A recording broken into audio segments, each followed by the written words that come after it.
Assalamu alaikum. I am Bakhtavar and I am taking your English for grade 4. Today we are going to talk about a poem that is a storyteller. We are going to read page number 30, the storyteller. First of all, we have some words to know. The first word is awe, that means mixed feelings of respect and fear. Then cuddled, hugged in the arms. Fables, short stories. Phantoms, ghosts. Your time long past. Okay, now we are going to read the context. The first stanza is starting with what stories he told the children at the end of the day. When tired of play, all bathed and well fed, they cuddled in bed. What stories he told then. अब ही जो है वो एक elderly figure की बात हो रही है. That is probably as we can see he is a grandparent. वो कहता है जी, राइटर इसमें कहता है कि बच्चे जब खेल से थक जाते हैं, नहा धो लेते हैं, खा पी लेते हैं, फिर वो अपने बिस्तर में जाते हैं, सोने की तैयारी करते हैं और वहाँ पे उनके जो ग्रैंड पेरेंट्स हैं, जो एल्डर्स हैं, उनमें से कोई एक उनको स्टोरी सुनाता है. वो कौन सी स्टोरीज़ हैं जिनको सुनने के लिए बच्चे बहुत क्यूरियस होते हैं. What stories he told to the children, their eyes open wide. ऐसी कौन सी स्टोरी है जो इतनी दिलचस्पी से सुनते हैं कि एक्साइटमेंट उनकी आंखों से नज़र आ रही होती है. With him by their side they listen in ऑ.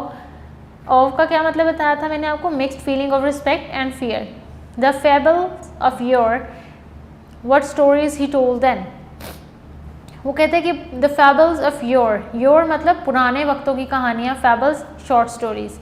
अब वो जो एल्डर ग्रैंड पेरेंट हैं, that's the one Elder figure in the story, जो कहानियाँ सुना रहे हैं, वो क्या इस तरह की कहानी सुना रहे हैं कि वो पुराने वक्तों की ऐसी जिनमें फैंटम्स हैं, जिनमें घोस्ट्स हैं, जो बच्चों को बहुत इंटरेस्टिंग लगती हैं. What stories he told the children of shadows that crept, वो साए जो घूमते थे. वाइल दे साउंडली स्लेप्ट, जब बच्चे आराम से सो रहे होते थे. एंड फैंटम्स दैट प्लेड, और वो घोस्ट, वो जिन जो खेलते थे. If first they did not prayed, अगर वो दुआ मांग के नहीं सोते थे. What stories he told then, ऐसी कौन सी स्टोरीज़ हैं जो उसने फिर बताई. What stories he told the children now they feel a chill. ऐसी स्टोरी सुन के बच्चों को थोड़ा खौफ भी तारी होता है और उनके different sort, they have the different sort of feeling, that is the mixture of respect and fear. अब वो क्या करते हैं कि वो स्टोरी सुन तो लेते हैं लेकिन फिर उनको खौफ भी आता है. येट रिपीट दैम स्टिल, और फिर भी वो कहते हैं कि इसको दोबारा से आप दोहराएं. To their young and old though stories of gold, वो जो स्टोरीज़ हैं वो उनके पुराने वक्तों की भी हैं, अब की भी हैं, और वो उनके लिए इसी तरह है जैसे ओल्ड इज़ गोल्ड, जैसे सोना होता है. What stories he told then, ऐसी कौन सी स्टोरीज़ हैं जो वो उनको सुनाते हैं. Alright, now we have got some MCQs. The children were dash of play, tired, happy, excited, annoy. अब आपने ड्यूरिंग रीडिंग क्या इसमें वर्ड पढ़ा था जो यहाँ यूज़ हुआ था, that was tired of play. The stories were dash, boring, normal, interesting, yummy. आपको क्या लगता है इन चार ऑप्शंस में से which one is the suitable option. The stories were interesting. अब इसी तरह से आपने बाकी के MCQs भी सॉल्व करने हैं. फिर हमारे पास आ जाते हैं on the very next page we have got some questions and answers.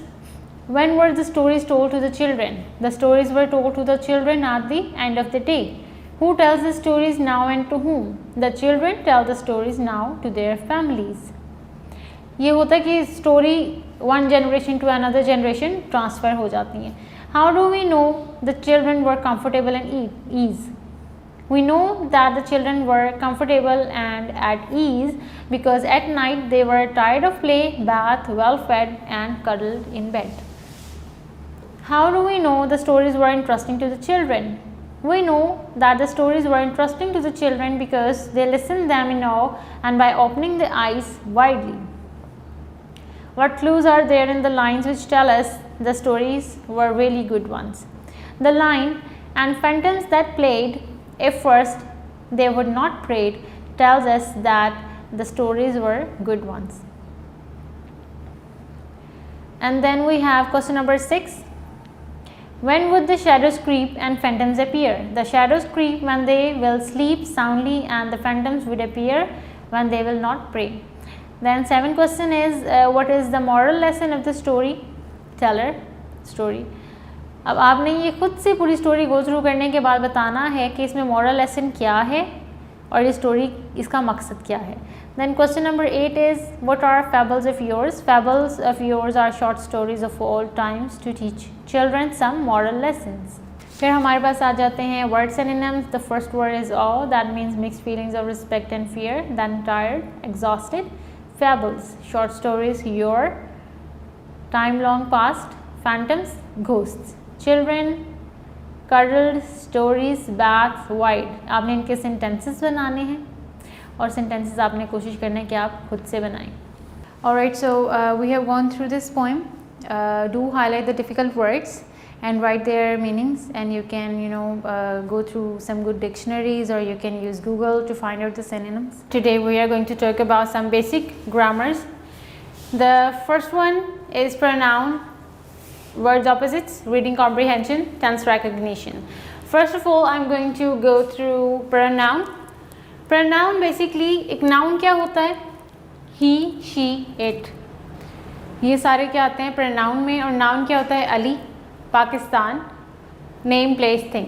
जब इन name, place, thing को हम highlight नहीं करते उनके नाम से, for instance I'm saying Ali is a good boy, I'll say he is a good boy in the other sentence.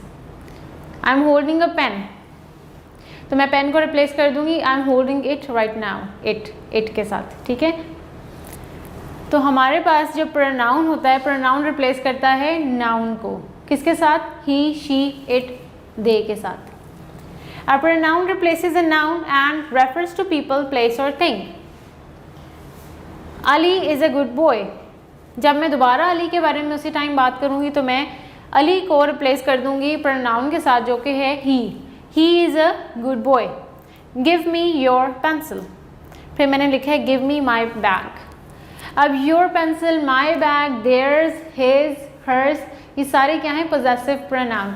possessive pronoun क्या करते हैं? possession show करते हैं कि ये चीज़ किसकी है, किसकी possession है, किसकी मलकियत है. तो बेसिकली pronoun में क्या आता है कि ये noun को replace करता है. और फिर इसकी एक टाइप है possessive pronoun. उसमें हम क्या करते हैं कि हम possession शो करते हैं कि ये चीज़ जो है, जो भी चीज़ है, ये किसकी है, किसकी मलकियत है. ठीक है, फिर हमारे पास word opposites आ जाते हैं. ये आपको पता है कि एक word है white है तो उसका opposite क्या होगा? black. down है तो उसका opposite क्या होगा? upwards. downwards, upwards. here, there, right? man, woman, girl, boy, ये सारे word opposites होते हैं. फिर रीडिंग कॉम्प्रीहेंशन है. रीडिंग कॉम्प्रीहेंशन के बारे में I have told you before in your English as lectures, whether when I was going through the literature work, I was reading your chapters, I have gone through the reading comprehensions into it as well, and even right now I will go through one paragraph also. Apart from this, we have got tense recognition. In tense recognition, we have got three types of tenses. The first one is past, present, and future. In our past tense, we normally talk about the stories in the past, what happened back in the days, back in the years, when I was young, 2 years back, even yesterday, even if I'm talking something that happened an hour ago or 5 minutes ago, I'm talking in the past tense. And whenever I'm talking in the past tense, I'm always going to use was or were.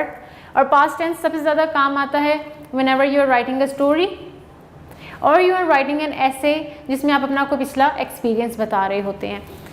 was और were के साथ हम इसमें form of verb की second या third form का इस्तेमाल करते हैं. वो आगे इट इज़ मोर डिटेल्ड.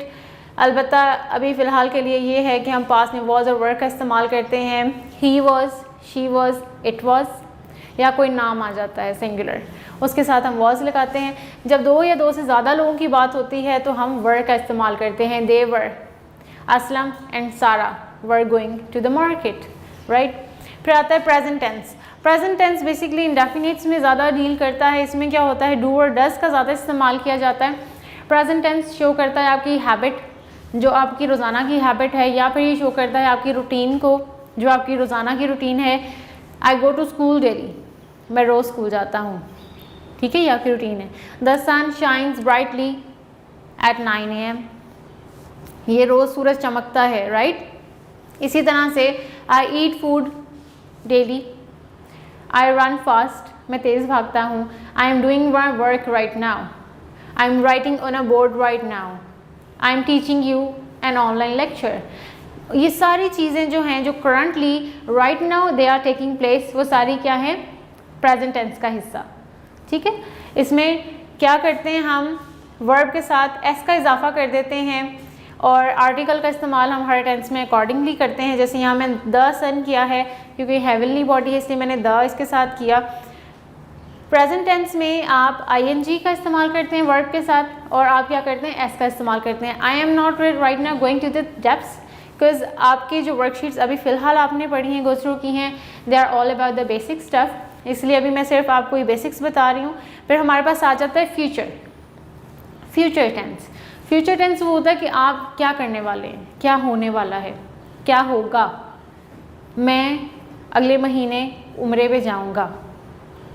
ठीक है, ये क्या है, आपका प्लान है ना आने वाले कल का, जो हुआ नहीं है, अभी नहीं हुआ, करंटली हो भी नहीं रहा, ना पहले हुआ है, ना ये पास्ट में है, ना ये आपके प्रेजेंट में है, ये किस में है, फ्यूचर में, क्योंकि ये आने वाले कल में होना है।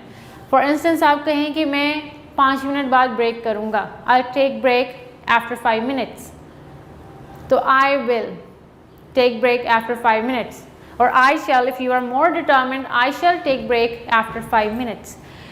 तो ये जब भी आप किसी फ्यूचर की चीज़ की बात करते हैं, anything that is going to take place in the future, चाहे वो 1 मिनट बाद हो, चाहे वो 2 साल बाद हो, आपका कोई फ्यूचर का प्लान है, कुछ भी that is going to take place in the future, वो क्या होगा, फ्यूचर टेंस में फॉल करेगा। और फ्यूचर टेंस में हम क्या करते हैं, विल और शैल का इस्तेमाल करते हैं।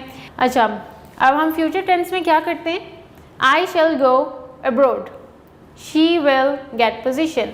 हम आई और वी के साथ शैल का इस्तेमाल करते हैं और जो रेस्ट ऑफ द हमारे प्रोनाउंस आते हैं हम उनके साथ विल का इस्तेमाल करते हैं।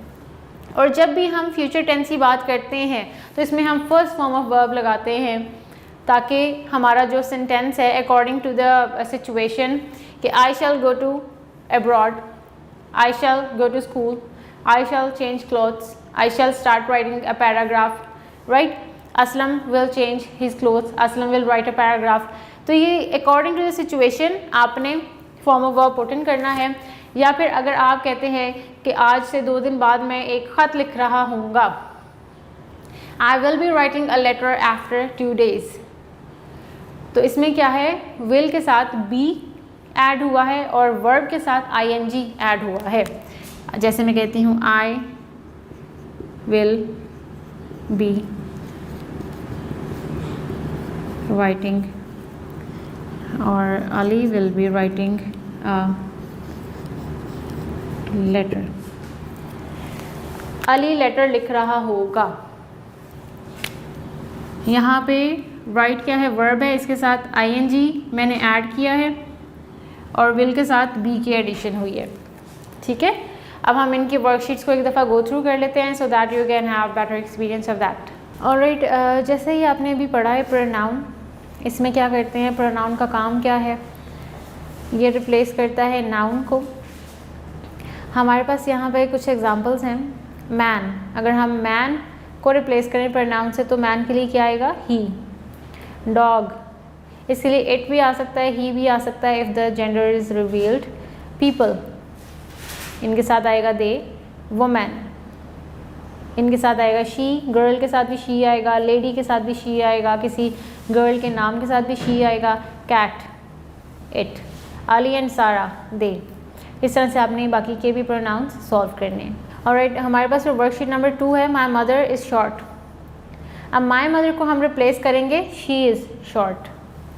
सना इज़ थर्स्टी, सना को हम, ये नाउन है, इसको हम किस प्रोनाउन के साथ चेंज करेंगे, इसके साथ चेंज करेंगे। The city is big, city को हम किसके साथ रिप्लेस करेंगे, इट के साथ रिप्लेस करेंगे। The man are rich, the man, अब ये मैन है, मैन नहीं है, इट इज़ मैन। इसका मतलब 2 या 2 से ज़्यादा मर्दों की बात हो रही है, 2 या 2 से ज़्यादा मेल्स की बात हो रही है, तो यहाँ पे दे आएगा। द मैन, अब देखिए यहाँ मैन है, यहाँ मैन है। Man that means a single person and man means people, man who are 2 और मोर देन 2। तो यहाँ पे मैन है तो यहाँ इसको रिप्लेस किया है ही इज़ टायर्ड। ठीक है, इस तरह से आपने बाकी भी सॉल्व करने हैं। फिर हम आ जाते हैं वर्ड ऑपोजिट्स की तरफ। ये आपके वर्ड ऑपोजिट्स हैं। Sky, earth, comfortable, uncomfortable, lazy, active, dishonest, honest, down, up, black, white, dull, bright, sad, happy. इस तरह से आपने ये बाकी भी सॉल्व करने हैं। Word opposites are quite simple. आपने सिर्फ एक वर्ड का ऑपोजिट लिखना है। Combine, scattered, come, go, light, dark, outside, inside. आपने इस तरह से इनको सॉल्व करना है।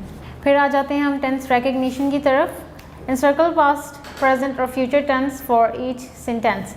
अब इसमें आपने क्या करना है, you have to find out after going through the sentence whether it is a present tense, past tense और future tense. The teacher reads a story every day. अब यहाँ वर्ब के साथ देखें क्या आ रहा है, ऐसा आ रहा है, तो ये कौन सा टेंस हुआ? टीचर रोज़ स्टोरी पढ़ती हैं, it is a present tense. Manny listens to the teacher, Manny teacher को सुनती है, ये भी प्रेजेंट टेंस है क्योंकि यहाँ वर्ब के साथ एस ऐड हो रहा है। एमा फिनिश्ड हर शीट बिफोर मी, एमा ने मेरे से पहले अपनी वर्कशीट या शीट फिनिश कर ली। तो यहाँ फिनिश वर्ब है और इसके साथ ईडी ऐड हो रहा है। तो आप देखें ये क्या हुआ, पास्ट में जब भी हम कोई बात करते हैं तो हम वर्ब के साथ ईडी का या सेकंड या थर्ड फॉर्म ऑफ वर्ब का इस्तेमाल करते हैं। तो ये हुआ past. Look at the blue sky, present tense. Tomorrow will be better, tomorrow से ही देखिए अंदाज़ा हमें हो जाता है कि फ्यूचर की बात हो रही है। फिर विल आ जाता है यहाँ पे, तो विल तो ऑब्वियस है कि फ्यूचर के लिए है, लेकिन टेंस के स्टार्ट में देखिए हमें पता लग गया कि ये फ्यूचर की बात हो रही है। Natalie will eat her dessert after dinner, Natalie जो है वो अपना डिज़र्ट जो मीठा है वो खाने के बाद खाएगी। ये क्या है, विल। विल से हमें क्या शो होता है, विल से हमें पता लगता है ये फ्यूचर टेंस है। इसी तरह से सारे सेंटेंसेस हैं, आपने इनको एक दफ़ा गो थ्रू करना है, आपने पढ़ना है और आपने वर्ब से मदद हासिल कर सकते हैं कि कौन सा वर्ब इसमें इस्तेमाल किया है। और वर्ब के साथ जैसे यहाँ वॉच्ड है, वॉच सिंगल वर्ब, ईडी लग गया तो ये second third form of verb में कन्वर्ट हो जाता है, तो ये पास्ट की बात हो रही है। ठीक है, अगर आप सिर्फ फॉर्म ऑफ वर्ब्स ही देख लें ना, अगर आप सिर्फ वर्ब्स ही देख लें, आपको उनसे भी बड़ा आइडिया हो जाता है कि कौन से टेंस में बात हो रही है। उसके अलावा जैसे टुमारो आ जाता है, टुनाइट आ जाता है, ये they are also going to help you in the process of finding the correct tense. इसी तरह से ये दूसरी वर्कशीट है, इसको भी आपने एक दफ़ा पढ़ना है, उसके बाद आपने इसको भी अनसर्कल करना है। हमारे पास अब है reading comprehension number 1। Reading comprehension मैंने आपके जब लिटरेचर के लेक्चर्स लिए थे, अभी रिसेंटली जो आप गो थ्रू करेंगे या आपने किए हैं, उनमें while reading and while doing question answers, मैंने आपको रीडिंग कॉम्प्रीहेंशन का वहाँ पे भी बताया कि आपको अगर कोई पैराग्राफ वहाँ से दिया जाए बुक के अंदर से, तो आप कैसे क्वेश्चन आंसर्स उसमें से निकालेंगे। ठीक है, अदरवाइज़ हमारी जो रीडिंग कॉम्प्रीहेंशन है यहाँ पे फ़िलहाल ऐसे है कि ये एक पैराग्राफ है, इसको हम पढ़ेंगे और फिर हम इनके आंसर्स ढूंढेंगे। अगर आपको रीडिंग कॉम्प्रीहेंशन में एक दफ़ा पढ़ने से पैराग्राफ नहीं आप अंडरस्टैंड कर पाते, आप उसको 2 बार 3 बार 4 बार भी पढ़ सकते हैं, as soon as you are not comprehending it completely. Frank woke up with spots all over his face, his arms and his back. The spots were red and itchy. Frank showed his mother the rash. It looks like you have chicken pox. Frank, you will have to stay home for several days. Frank's mother called the doctor. The doctor told her about a special lotion that would help the itching. Frank will have to stay home until the rash is gone. अब आप देखिए इसमें कुछ keywords भी हो सकते हैं। Special lotion हो सकता है कीवर्ड, रैश हो सकता है, चिकन पॉक्स हो सकता है। ठीक है, ये कुछ कीवर्ड्स हैं, आप ये रीडिंग करते हुए हाईलाइट भी कर सकते हैं। फर्स्ट क्वेश्चन अब हमारे पास है जी, where did Frank have spots on his body. आपने रीडिंग की है, कहाँ पे उसको स्पॉट्स थे? On his face, his arms and his back. This option is correct. What 2 adjectives describe the spots. कौन से 2 एडजेक्टिव्स हैं जिसमें फ्रैंक के स्पॉट्स डिस्क्राइब किए जा रहे हैं कि वो किस तरह के थे। एडजेक्टिव्स क्या करते हैं, नाउन की क्वालिटी या डिसक्वालिटी को बताते हैं। यहाँ पे है जी, the spots were red and itchy, red थे और इची थे। What did Frank's mother say that Frank had. Frank की मदर ने क्या कहा था कि फ्रैंक को क्या है? अब इसका आंसर आप मुझे बताएंगे इसको गो थ्रू करने के बाद। Franks mother call the dash. Frank की मदर ने किसको कॉल की एमरजेंसी में? शी कॉल द डॉक्टर, और ये भी हमने यहाँ पे पढ़ा है। फिर डॉक्टर ने आगे एडवाइस क्या की? When she call the doctor, तो डॉक्टर ने क्या एडवाइस की? वो ये लाइन है, a special lotion that would help with the itching. What will help Frank with the itching? वो है आपकी यहाँ पे लाइन है, आपको थोड़ा सा कॉम्प्रिहेंशन में ढूंढना पड़ता है, a special lotion that would help the itching. लेकिन अगर आप कॉम्प्रिहेंशन को एक स्टोरी की तरह समझने की कोशिश करते हैं तो आपको क्वेश्चन आंसर्स में काफ़ी आसानी हो जाती है। Okay, so we have gone through the basics of grammar, which we have read pronoun, words opposites, reading comprehension and tense recognition. But all of the things you have them in your worksheets and you require a lot of practice for them as well. Best of luck with that. Your homework, which I have told you, your homework is to do a lot of practice, use pronoun in 5 sentences and use possessive pronoun in 5 sentences. Write all the word opposites that you have in your worksheets. Then make sentences, 2 for the past, 2 for the present and 2 for the future tense, right? And for reading comprehension, you have to go through your literature work, don't keep yourself bound to the grammar worksheets. Go through the literature, read your units and try to answer the questions on your own. This is your reading comprehension homework. Best of luck. Thank you.